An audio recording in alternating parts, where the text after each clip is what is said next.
নমস্কার বন্ধুরা, সোনার রান্নাঘরে তোমাদের স্বাগতম। আজকের রেসিপি চিকেন রেজালা। চিকেন ভালো করে ধুয়ে নিয়ে নুন, গোলমরিচ গুঁড়ো, আদা বাটা, রসুন বাটা, রিফাইন অয়েল, টক দই দিয়ে 1 ঘন্টা ম্যারিনেট করে রাখলাম।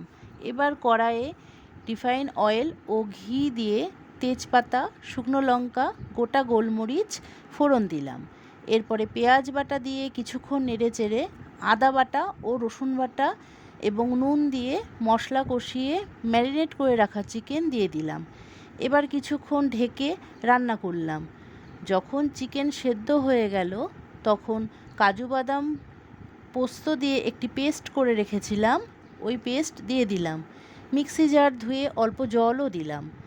ভালো করে যখন ফুটে গেল তখন জিরে, মৌরি, এলাচ, জায়ফল ও জয়িত্রী দিয়ে একটা রেজালা মশলাও তৈরি করে রেখেছিলাম, ওই মশলা দিয়ে নামিয়ে ফেললাম।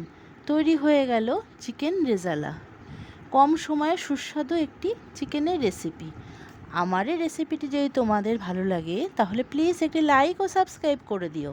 তোমাদের একটি লাইক ও সাবস্ক্রাইব আমাকে এগিয়ে যেতে অনেক সাহায্য করবে। ধন্যবাদ বন্ধুরা।